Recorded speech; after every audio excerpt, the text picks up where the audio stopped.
وہ اس وقت ان کا ٹارگٹ بجائے اس کے کہ کوئی جمہوری اقدار ہو یا کوئی آئین کے اوپر کوئی پابندی ہو یا ایک کوئی بیلنس ہو، اس کی بجائے وہ اس بات پہ خوش ہیں کہ ان کے مخالف جو ہیں ان کو تو جو ہے نا انجام تک پہنچایا جا رہا ہے، کیونکہ پہ باریاں بدقسمت اصول جمہوری نہ عمران خان نے اپنائے.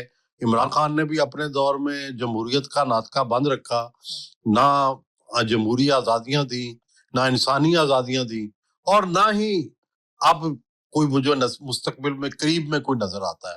جب تک کہ کوئی پولیٹیکل کلاس، عوام یا سارے جو جمہوری ادارے ہیں وہ کوئی جد و جہد نہیں کرتے، وگرنہ میرا یہ خیال ہے کہ یہ جمہوریت کی کہانی کمزور سے کمزور تر ہوتی جائے گی.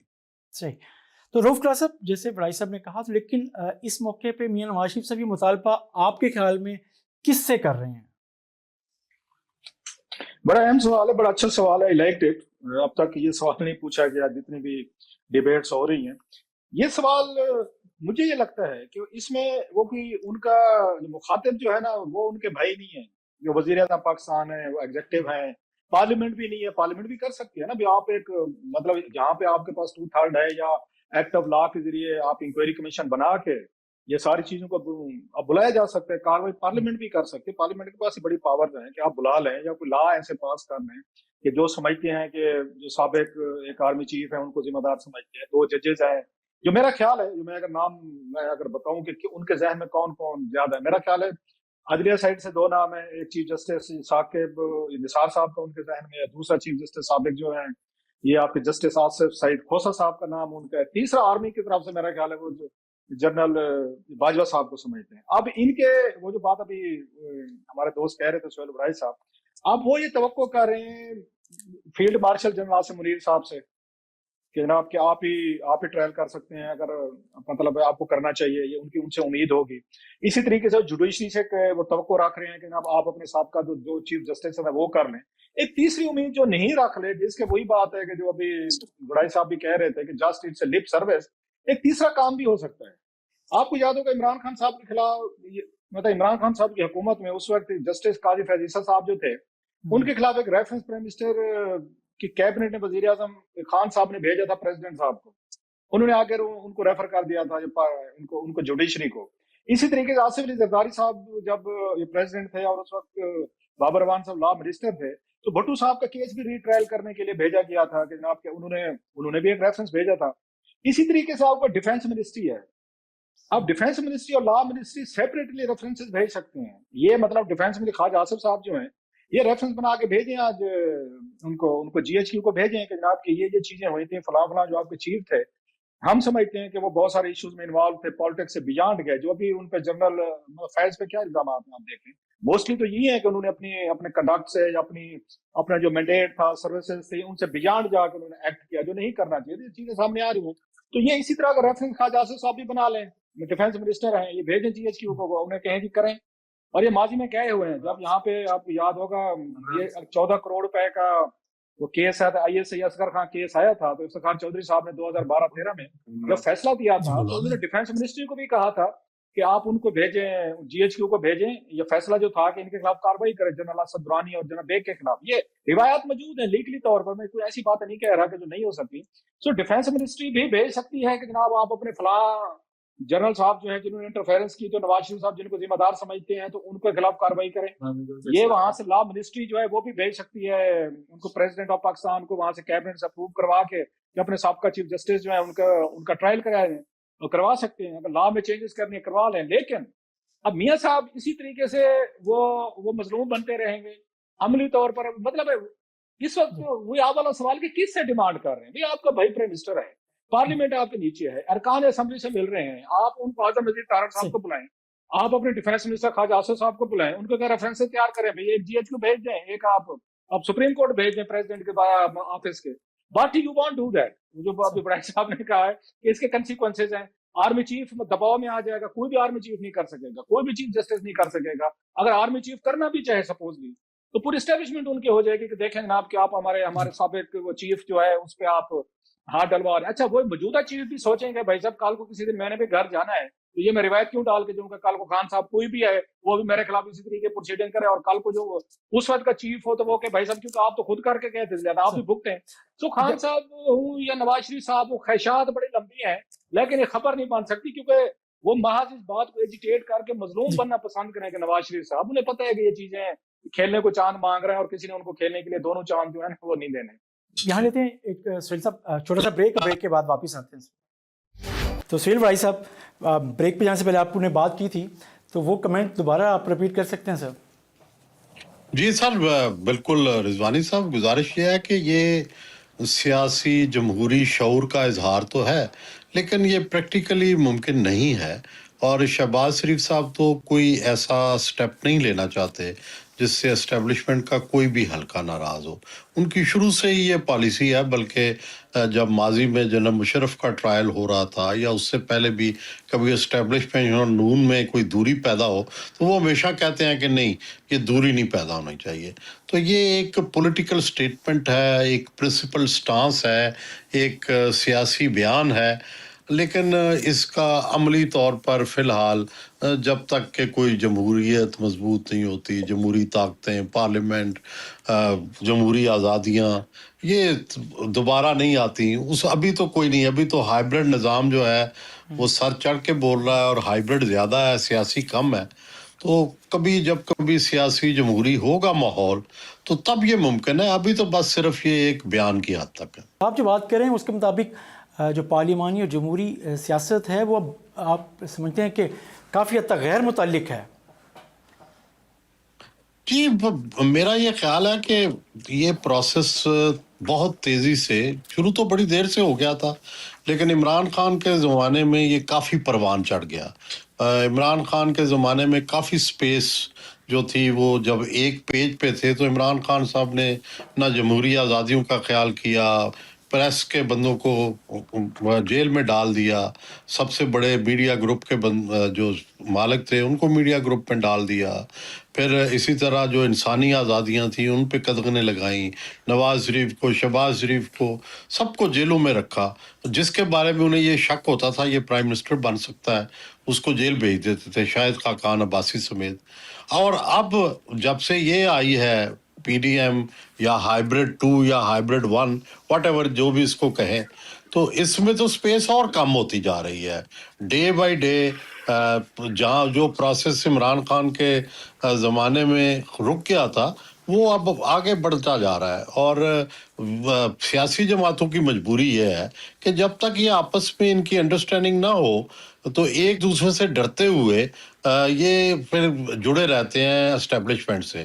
فرض کریں شہباز شریف یا پیپلز پارٹی چاہیں کہ جی وہ مقتدرہ سے کسی چیز پر اختلاف کریں تو انہیں دوسری طرف نظر آتا ہے کہ وہ تو ٹوکے لے کے بیٹھے ہوئے ہیں تحریک انصاف والے, ٹکٹکی لگائیں گے گلی میں, تو انہیں اس طرف بھی خوف آتا ہے اور اس طرف بھی خوف آتا ہے کہ اگر ان سے ہم الگ ہو گئے تو جناب ہمارا کیا بنے گا.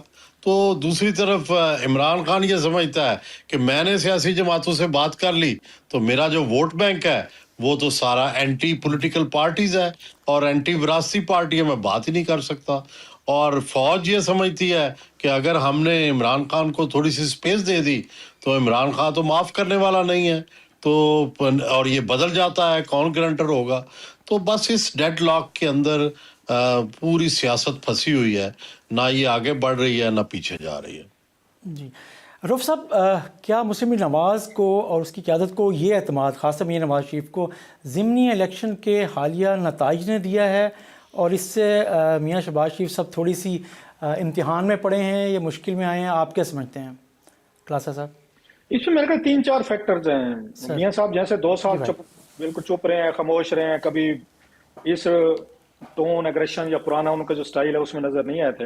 ایک تو جیسے میں نے کہا جو جنگ لڑی گئی ہے مئی میں اس نے بڑا ایک اعتماد دیا, اسٹیبلشمنٹ کو بھی دیا ہے اور حکومت کو بھی دیا ہے. جس دباؤ میں تھے اس دباؤ سے نکلے ہیں. جو پبلک میں ان کی ریٹنگز اتنی کوئی اچھی نہیں تھی, پاپولیرٹی نہیں تھی, پی ٹی اے کی وجہ سے, خان صاحب کی وجہ سے, اس جنگ کے نتیجے کی وجہ سے میرا خیال ہے وہ بہت سارا کانفیڈنس دونوں کو ملا ہے, اسٹیبلشمنٹ کو ملا ہے اور حکومت کو ملا. پھر انٹرنیشنل لیول پہ جیسے میں نے کہا وہ بہت ساری ان کی ان کی اپریسیشن ہوگی ہے. اب ان کا کانفیڈینس کا لیول تو مجھے وہی لگ رہا ہے جو 97 میں ان کو مینڈیٹ ملا تھا نواز شریف صاحب کو, جو اس وقت ان کے اندر ایک پاور فیل ہوئی تھی, جو ان میں پولیٹیکل ایروگینس کہیں یا سٹائل کہیں, جس طریقے سے انہوں نے اداروں کو آگے پیچھے ہر ایک کو انہوں نے ڈکٹیٹ کرنا شروع کیا. میرا خیال ہے میاں صاحب میں تو وہی والی بات مجھے نظر آئی ہے 97 میں جو وہ الیکشن جیتنے کے بعد ان کا سٹائل آیا تھا, بڑے عرصے بعد مجھے تو وہی میاں نواز شریف صاحب لگے ہیں کہ اب now we are in command, we are on the driving seat, now we can tell کہ یہ فوج کو کیا کرنا چاہیے اپنے چیف کے حوالے سے, عدلیہ کو کیا کرنا چاہیے. مجھے اگلا خطرہ یہ ہے کہ اگلی دفعہ وہ میڈیا کی طرف آئیں گے, کیونکہ ویسے تو کوئی بہت زیادہ نہیں بچا ہوا کوئی کام اتنا, لیکن پھر بھی جو کہیں کہیں پہ کوئی اگر چیزیں بچی بھی ہوئی ہیں تو next target might be the media, opposition کے بعد اور آپ کے جوڈیشری ایکٹس وغیرہ کے بعد. آئی ہوپ کہ سینیٹی پرویلز, لیکن میاں صاحب کا سٹائل ہے, وہ سمجھے گئے کہ شاید میڈیا نے بھی ان کے ساتھ کوئی فیئر ٹریٹمنٹ نہیں کیا ماضی میں. تو سہیل بھائی صاحب, آپ کو لگتا ہے کہ مسلم لیگ نواز اور پاکستان پیپلز پارٹی نے جوڈیشری کے حوالے سے اپنا پرانا سکور سیٹل کر لیا ہے اور اب وہ کافی حد تک مطمئن ہوں گے کسی حد تک؟ دیکھیں, گزارش یہ ہے کہ سکور تو سیٹل ہو گیا. میرا خیال ہے رؤف کلاسرا صاحب نے بالکل درست کہا کہ یہ جو ججز کر رہے تھے پالیٹیشنز کے ساتھ اور ان کی آپس میں جو انٹرنل کانفلکٹس تھے, اس کا کوئی نتیجہ تو نکلنا تھا. یہ کوئی ملک کے اندر جوڈیشل مارشل لا بغیر پاور کے ججز جو ہیں وہ تو نہیں لگا سکتے تھے. پاور تو پیچھے اسٹیبلشمنٹ کی تھی اور آگے وہ طاقت اپنی دکھاتے تھے. جوڈیشل مارشل لا لگایا ہوا تھا انہوں نے, تو وہ تو ختم ہونی تھی. آپ کے پاس خود اپنی طاقت نہ ہو تو کسی کی طاقت پر آپ کتنی دیر جو ہے وہ طاقتور رہ سکتے ہیں. لیکن ہے یہ کہ دیکھیں, آئین کے اندر یہ جو مختلف اداروں کو اختیارات دیے گئے ہیں ان میں ایک توازن ہے. عدلیہ نہ ہو تو ٹھیک ہے, عمران خان کو نقصان ہوگا, عدلیہ کو نقصان ہوا, لیکن ایک مجموعی نقصان پوری سوسائٹی کو بھی ہوا, معاشرے کو بھی ہوا, پاکستان کو بھی ہوا. اب جو ایک کوئی ڈیزرونگ بندہ ہے اس کو بھی شاید انصاف نہ ملے کہ ظلم کے خلاف, پولیس کے ظلم کے خلاف. ایک ریاستی تو ایک الگ بات ہے نا, جو پولیٹیکل وکٹمائزیشن ہوتی ہے یا وہ ہوتی ہے. اب تو عام جو بندہ ہے اس کے اوپر بھی انفلوئنس یوز ہو جائے گا, کیونکہ وہ اتنے کمزور ہو گئے ہیں اور وہ اپنی طاقت کو ایگزرٹ ہی نہیں کر سکیں گے. اور اسی طرح جو پولیٹیکل سپیس کم ہوئی ہے پارلیمنٹ کے اندر, اس سے بھی ظاہر ہے جو 100 سال پرانا ایک جمہوری آدرشیں ہیں, خواہشات ہیں لوگوں کی, ایک ٹریننگ ہو گئی ہوئی ہے. فرض کریں میڈیا کو آزادی کی ایک خواہش ہے, ان کا ایک آئیڈیل ہے. اسی طرح پارلیمنٹ کا بالادستی کا ایک آئیڈیل ہے, اور اس پہ بہت سالوں سے پیپل بلیو ان اٹ. تو وہ تو اب سارے آئیڈیلز بکھر گئے ہیں, اور مجھے نہیں ابھی مستقبل قریب میں کوئی ایسی صورت نظر آتی جس سے وہ آئیڈیلز جو ہیں ان کی طرف چلا بھی جا سکے. ان کو اچیو کرنا تو خیر پہلے بھی بڑا مشکل تھا, لیکن ان کی طرف چلنا بھی مشکل ہو گیا. صحیح. اسفل صاحب, آپ کیا سمجھتے ہیں کہ اس وقت اس اعتماد کے بعد جو مسلم لیگ نواز کے پاس ہے, اس ضمنی الیکشن کے بعد, آپ نے بھی ویلاگ کیا, رؤف کلاسرا صاحب نے بھی ٹویٹ کیا, پاور شیئرنگ فارمولا کیا تھا اتحاد کی جو حکومت قائم ہوئی مسلم لیگ نواز کی, اب وہ ایگزسٹ کرتا ہے نہیں کرتا؟ اب مسلم لیگ نواز اور پاکستان پیپلز پارٹی کے تعلقات کی نوعیت مستقبل میں کیا ہوگی؟ دیکھیں جی, یہ ہے تو وہ جو میرج آف کنوینئنس ہے, ٹھیک ہے, لیکن جتنی دیر تک عمران خان طاقتور ہے اور اس کا ووٹ بینک ہے اتنی دیر یہ اتحاد ٹوٹنے والا نہیں, اور ظاہر ہے اس کے پیچھے اسٹیبلشمنٹ ہے.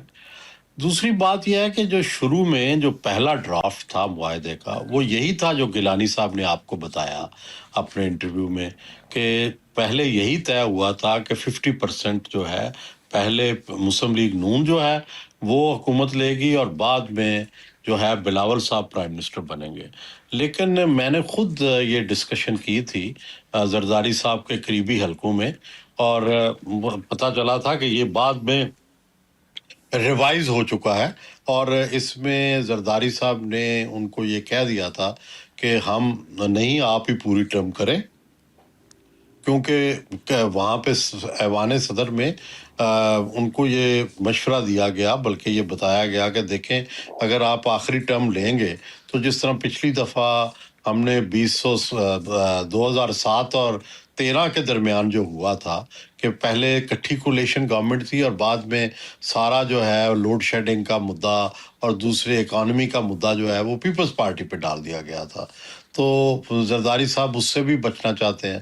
اور دوسرا وہ چاہتے ہیں کہ نون کا ایک پورا، ہمیشہ وہ نون کہتی تھی کہ مجھے ہمارا ایجنڈا مکمل نہیں ہوا، ہم نے یہ کر دینا تھا، ہم نے وہ کر دینا تھا۔ وہ چاہتے ہیں کہ یہ بھی اپنا ایجنڈا مکمل کر لیں اور وہ پیپلز پارٹی کو بھی موقع مل جائے کہ وہ سندھ میں اپنا ایجنڈا مکمل کر لے۔ اس لیے میرا نہیں خیال کہ کوئی تبدیلی جو ہے وزارت عظمیٰ کے اندر یا جو عہدے آپس میں تقسیم کیے ہوئے ہیں ان کے اندر کوئی تبدیلی ہوگی۔ اور دوسرا، شروع میں یہ بھی عرض کر دوں، رؤف رازرا صاحب کو تو علم ہی ہوگا کہ شروع میں نون جو ہے وہ بڑی ان ایزی تھی الیکشن سے پہلے کہ ہم پیپلز پارٹی سے اتحاد نہیں کریں گے، اور ان کا دو چیزوں پہ بڑا شدید اختلاف ہے۔ ایک تو اختلاف ہے پرائیویٹائزیشن پہ، پرائیویٹائزیشن کے جو فارمولے ہیں پیپلز پارٹی کے ٹوٹلی ڈیفرنٹ ہیں اور نون کے بالکل ڈیفرنٹ ہیں، اور اسی طرح جو اکانومی کی ہینڈلنگ ہے اس کے اوپر بھی شدید اختلاف ہے۔ تو لیکن پھر مجبوری ایسی ہو گئی، جو ریزلٹس ایسے آئے، اور پھر ظاہر ہے اسٹیبلشمنٹ بھی یہ چاہتی تھی، تو اس لیے یہ ایک الائنس بنا نہیں۔ تو پہلے الیکشن سے پہلے مجھے یاد ہے بڑی اچھی طرح کہ یہ بھی نون میں یہ طے ہو رہا تھا کہ سندھ کا چیف منسٹر کون ہوگا، کیونکہ ان کا خیال تھا کہ جو پیپلز پارٹی کی مخالف طاقتیں ہیں وہ جیت جائیں۔ لیکن پھر زرداری صاحب نے بھی کوئی اپنے کارڈ کھیلے اور اسٹیبلشمنٹ کے اندر جو اپنی طاقت تھی اس کو دکھایا، تو پھر یہ آپس میں یہ ارینجمنٹ ہوا۔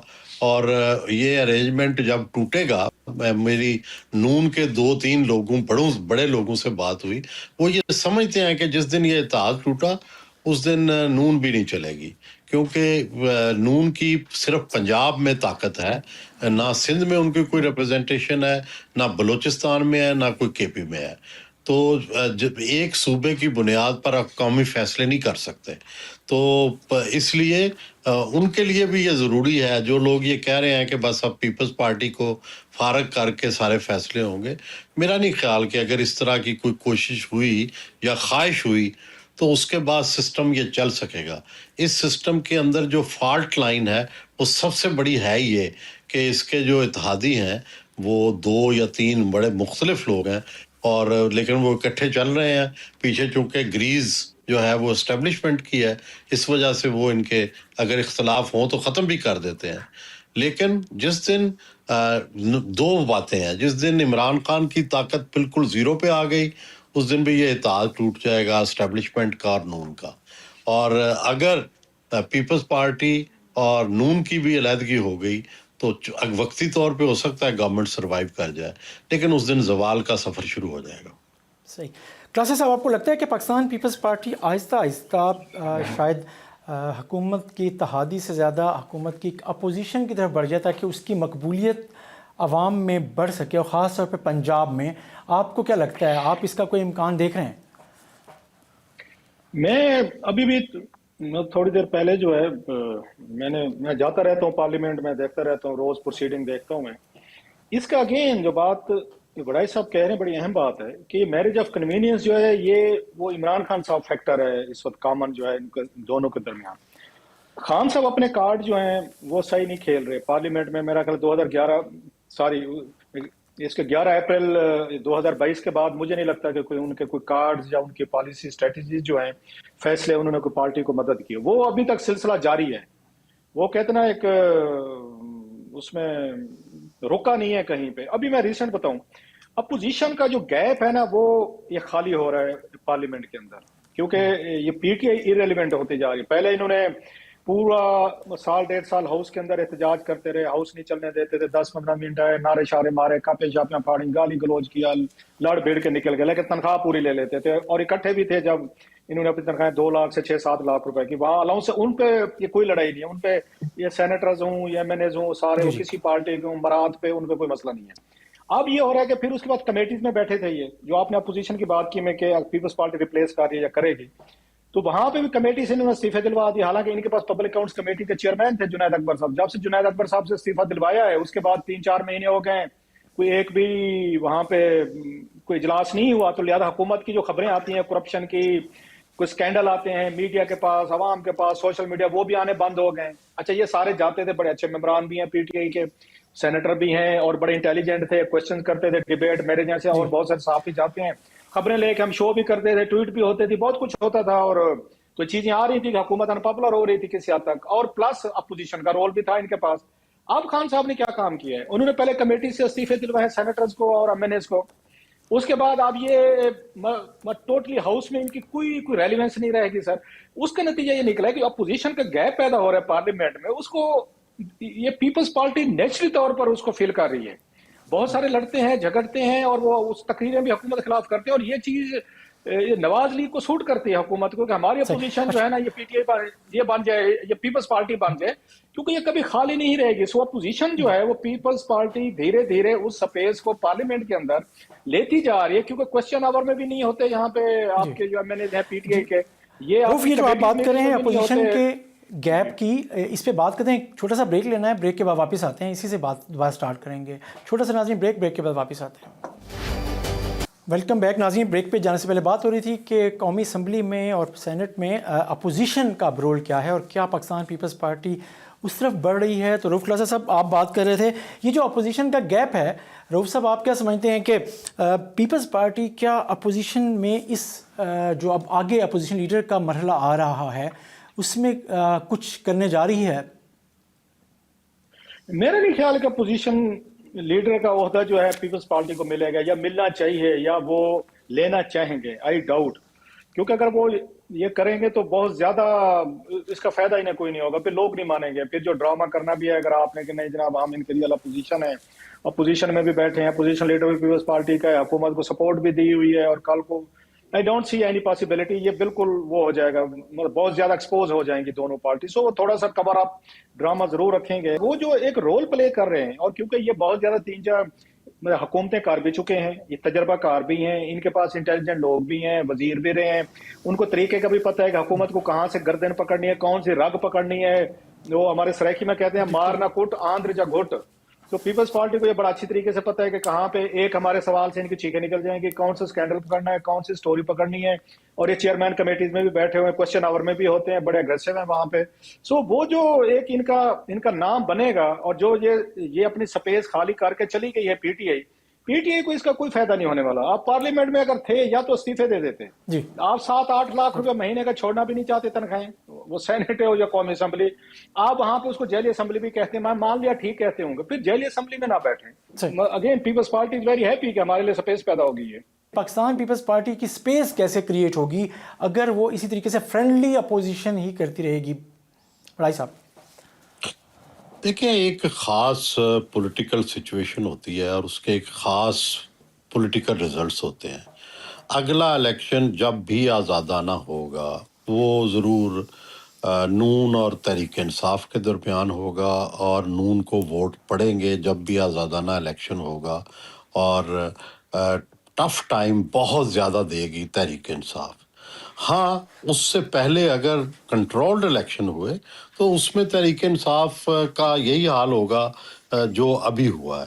لیکن ہوتا یہ ہے کہ پچھلا جو تجربہ 11 سال جنرل ضیاء الحق کا رجیم تھا، آپ نے دیکھا کہ 88 میں جب پہلا ہی الیکشن ہوا تو پیپلز پارٹی جیت گئی، اور اگرچہ آئی جی آئی جو تھی اس کو بنایا گیا تھا اسٹیبلشمنٹ کی طرف سے، اب تو سب چیزیں سامنے آ چکی ہیں اور سارے سیاستدان بھی اکٹھے کیے گئے تھے، لیکن پھر بھی ان کی حکومت نہ بن سکی.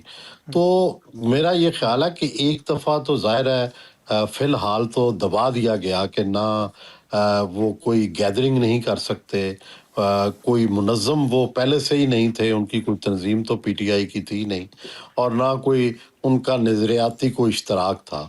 ہاں، ووٹر ان کے پاس موجود ہے انڈیویجول، اور وہ انڈیویجول تبھی ظاہر ہوں گے جب کبھی فیئر الیکشن ہوگا اور جب کبھی انہیں موقع ملے گا. ابھی کوئی گورنمنٹ بھی کوئی فی الحال موقع نہیں دینا چاہتی. اگر انہیں دیا بھی تو لوکل گورنمنٹ کا ٹیسٹر لگائیں گے اور اس کے بعد کہیں جا کے الیکشن کرائیں گے. تو ان کو کوئی امیجیٹ خطرہ نہیں ہے، اور نہ پی ٹی آئی کو خطرہ کریٹ کرنے کی پوزیشن میں ہے. باقی رہ گئی سینٹیمنٹ کی بات یا ووٹر کی بات، اس سے کوئی مقتدرہ اور یا گورنمنٹ فی الحال ان کو کوئی امید بھی نہیں ہے.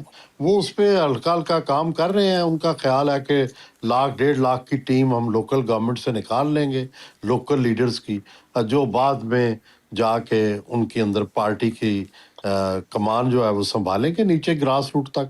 کیا اس میں وہ کامیاب ہوتے ہیں یا نہیں, یہ دیکھنے کی بات ہے. سر بھائی صاحب سمجھتے ہیں کہ 28ویں ترمیم آن کارڈز ہے؟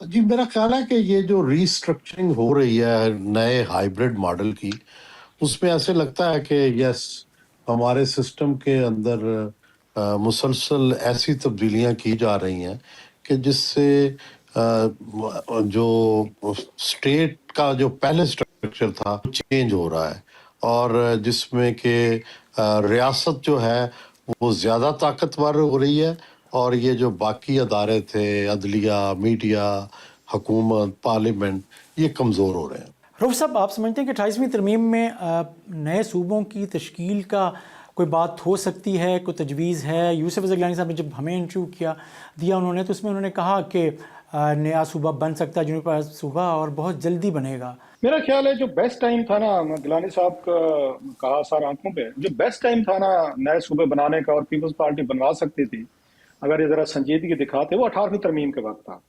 اس وقت بہت سارے جو پلیئرز تھے جو آج نہیں مانتے صوبے بننے چاہیے, یہ اس وقت پھنسے ہوئے تھے. سب سے زیادہ جو یہ پھنسے ہوئے تھے نواز شریف صاحب پھنسے ہوئے تھے, نواز لیگ پھنسی ہوئی تھی. اگر آپ کو یاد ہو جناب مشرف جو لا بنا کے گئے تھے کہ 3rd ٹائم پرائم منسٹر آپ نہیں بن سکتے, وہ نواز شریف صاحب کے لیے تھی. اس وقت پیپلز پارٹی اس پوزیشن میں تھی کہ یہ نیگوشیٹ کرواتی کہ بھائی صاحب ہم اس وقت آپ کی یہ کلاس ہٹوائیں گے اگر آپ پنجاب میں ہمیں صوبے بنوانے دیں. اور نواز لیگ نے بھی اپنی وہاں پہ, آپ کو یاد ہوگا, انہوں نے 2 ترمیم, انہوں نے وہاں پہ 2 صوبوں کی ترمیم ریزولوشن پاس کروا لی تھی. ان کے پاس انکار کی بھی گنجائش کم تھی. یہ وہ موقع تھا, میں سمجھتا ہوں زرداری صاحب یا گیلانی صاحب یہ وہ اس کو یوز کر سکتے تھے لیوریج کو, کیونکہ ان کی حکومت تھی پنجاب میں, ان کی شہباز شریف صاحب کی 2 صوبوں کی قراردادیں پیش کر رہے تھے. نواز شریف صاحب پھنسے ہوئے تھے اپنی تیسری وہ ٹرم کے چکر میں, ان کے پاس راستے کوئی نہیں تھا کہ اس کے علاوہ کہ وہ نہ مانتے. لیکن اس وقت پیپلز پارٹی نے نہیں مانا. سم ٹائم سے ہو سکتا ہے میرے بہت سارے دوستوں کو عجیب لگے کہ میں یہ کہتا ہوں کہ پنجاب اور پنجابی ابھی بھی آپ کو ساؤتھ میں ملتان میں سریکی صوبہ دے دیں گے. میں معذرت کے ساتھ میں اپنے سندھی بھائیوں کے بارے میں ایسا نہیں سمجھتا. میں نہیں سمجھتا زرداری صاحب کبھی کوئی صوبے کے بارے میں بات ضرور کریں گے, اس پہ مطلب کمیشن بھی بنا دیں گے, اس ایشو کو ریز بھی کر دیں گے, لیکن صوبے کی طرف نہیں جائیں گے, کیونکہ انہیں یہ لگ رہا ہے جو عام سی بات ہے کہ اگر ہم نے یہاں پہ پریسیڈنٹ سیٹ کی تو پھر کل کو سندھ میں آپ کو کرنی پڑے گی. پھر آپ کیسے انکار کریں گے کہ پنجاب اگر تقسیم ہو سکتا ہے تو سندھ کیوں نہیں ہو سکتا؟ لہٰذا وہ کبھی بھی وہاں پہ کراچی صوبہ یا حیدرآباد ملا کے کوئی نئی آلریڈی اس پہ بات ہوتی رہتی ہے. زرداری صاحب جو ہمارے سندھی دوست ہیں, میں ہمیشہ کہتا رہتا ہوں کہ ہمارے پنجابی بھائی جو ہیں انہوں نے قراردادیں چلے 2 ہی صحیح فار وٹ ایور ریزن پاس کی نا انہوں نے پنجاب اسمبلی سے, تو سندھ اسمبلی کبھی نہیں ہونے دے گی. آپ کے زرداری صاحب میں نہیں مانتا, ہو سکتے وہ زرداری صاحب کے چاہنے والے ناراض ہو جائیں مجھ سے, مجھے نہیں لگتا کہ زرداری صاحب آپ صوبہ دیں. گیلانی صاحب کی ٹھیک ہے, ان کا پہلے دن سے سٹانس ہے, وہ تقریریں بھی کرتے تھے as a prime minister, but I think personally جو بس تھی وہ مس کر چکے ہیں. ہاں کوئی اسٹیبلشمنٹ کوئی کچھ کرے, اب اسٹیبلشمنٹ اس پوزیشن میں ہے نہیں ہے, دیٹس انادر ڈیبیٹ. سو وقتی طور پر تو مجھے کوئی نہیں لگ رہا کہ آپ ترمیم کی بات کر رہے ہیں. جو 3 بڑی ترامیم آ سکتی ہیں میں ایکسپیکٹڈ, NFC پہ آئے گی, الیکشن کمشنر کی اپوائنٹمنٹ جو ہے وہ اسی طرح جیسے آرمی چیف کی ہوتی ہے, وہ 3 نام بھیجیں اور ان میں سے وزیر اعظم صاحب ایک نام کر کے بھیج دیں, اس صدر کو بھیج دیں. اور تیسری جو میں کہہ رہا ہوں یہ والی کہ آپ اس کو نگران حکومتوں کا وہ جو کنسیپٹ ہے نا, وہ وزیر اعظم نگران وزیر اعظم وہ نکال دیں. سو اس طرح کی چیزیں ہو رہی ہیں, وہ کوئی مطلب زیادہ ان میٹرز پہ ہیں, فائنانشل پہ ہیں, اپوائنٹمنٹس پہ ہیں, صوبوں ریلیٹڈ مجھے ابھی اتنا جلدی ہوتا نہیں لگ رہا کہ کوئی صوبہ بنے گا پنجاب میں. اچھا بھائی صاحب, قمر دلشاد صاحب جو سابق سیکرٹری الیکشن کمیشن, ان کو میں کہیں دیکھ رہا تھا, وہ یہ کہہ رہے تھے کہ آئین کے آرٹیکل 239 میں صوبوں کی تشکیل کے حوالے سے وفاقی حکومت یہ اختیار لینے کے بارے میں غور کریے, وفاقی حکومت کے پاس یہ اختیار ہونا چاہیے, اس حوالے سے کوئی ترمیم آ سکتی ہے؟ رضوانی صاحب میں یہ عرض کروں کہ یہ صوبے تو ایک بڑی اچھی خواہش تو ہو سکتی ہے, قابل عمل نہیں ہے. اور قابل عمل بالخصوص سندھ میں تو خون کی ندیاں بہہ جائیں گی. یہ اتنا آسان نہیں ہے کہ آپ, کیونکہ سندھ کے لوگ کراچی کو اپنی شارک سمجھتے ہیں.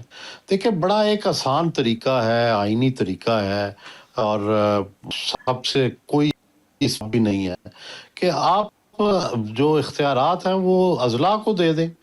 آپ بجائے اس کے کہ پھر صوبے بنا کے پھر اس سے آگے اضلاع پہ جانا ہے, تو ایک آرٹیکل 140 کے اندر ترمیم کر کے جس طرح ڈسٹرکٹ گورنمنٹس جنرل مشرف کے زمانے میں بنی تھی ان میں جو خرابیاں وہ دور کر دیں.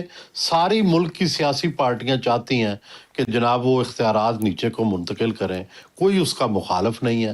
تو آپ بجائے صوبے بنانے کے, جو کہ ایک کنٹروورشل چیز ہے اور جس پر شدید اختلافات ہیں, تو اس کی بجائے اگر آپ اضلاع کو ہی جو ہے وہ مضبوط کر دیں اور اضلاع کو خود مختار کر دیں اور وہاں کو ان کو کیپیسیٹیٹ کر دیں.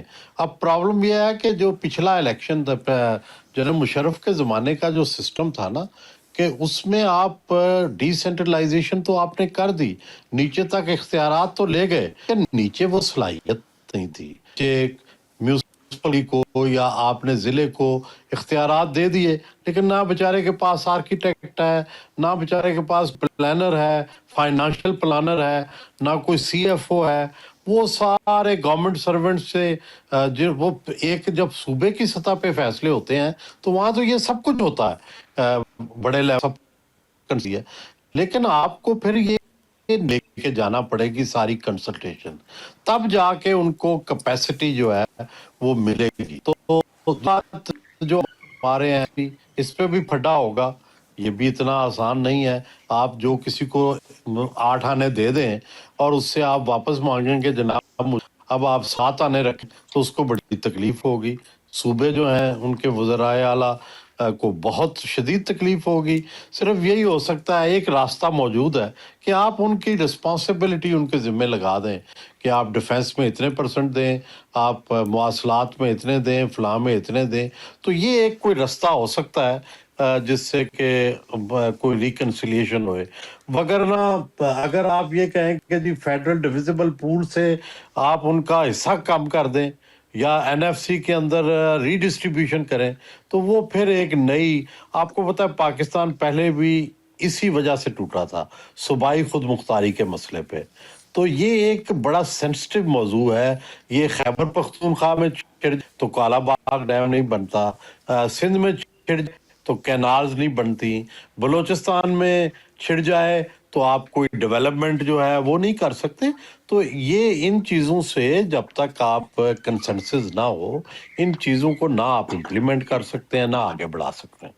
جی رؤف کلاسہ صاحب, اہم بات کی ہے سہیل وڑائی صاحب نے کہ یہ ممکن نہیں ہوگا جن 3 چیزوں کی خاص طور پہ آپ نے بات کی, این ایف سی کے حوالے سے اور پھر سی سی کے حوالے سے بھی, اور خاص طور پہ صوبوں کا جو شیئر ہے, جو 18ویں ترمیم کی جو روح ہے پاکستان پیپلز پارٹی تو اسے کبھی بھی تسلیم کرنے کو تیار نہیں ہوگی, اور دوسرے چھوٹے صوبے بھی. تو آپ کو کیا لگتا ہے کہ یہ صرف ڈیبیٹ ہی رہے گی یا عملی طور پہ کچھ آگے چیزیں بڑھ سکتی ہیں؟